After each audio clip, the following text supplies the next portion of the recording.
Ticket কেটে আমরা চলে গেছিলাম ভিক্টোরিয়ার ভিতরে। ভিক্টোরিয়াতে গিয়ে আমরা অনেক রিলস বানিয়েছি, অনেক ভিডিও করেছি।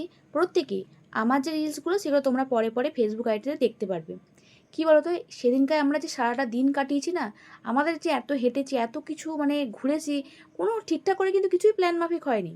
কিন্তু ভীষণ ভালো লেগেছে এই কারণে, শুধু ঘুরতে বেরিয়েছি বলে। সমস্ত কাজকর্ম চাপ ফেলে দিয়ে মানে সব আমার প্রত্যেকেরই কিন্তু বিভিন্ন বিভিন্ন কাজের চাপ ছিল, কাজের মানে পিছনে টান ছিল। তারপরেও একটা সময় বার করে যে আমরা বেরিয়ে ঘুরতে পেরেছি, এটা মানে বিশাল বড় একটা ব্যাপার।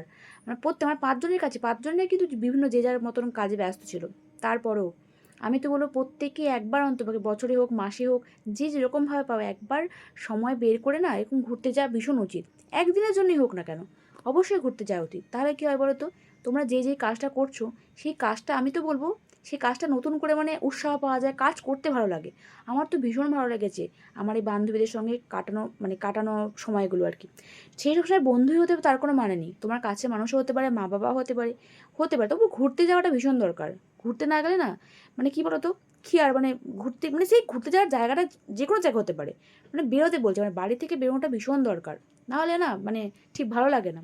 যাই হোক, আমার বন্ধুদের সঙ্গে কাটানো যে মুহূর্তগুলো, সেটা ক্যামেরাবন্দি করেছে আমাদের ক্যামেরাগ্রাফার, সেলো অর্নিতা। সেটাই আমি তোমাদের সঙ্গে শেয়ার করলাম। যদি কিছু ভালো লাগে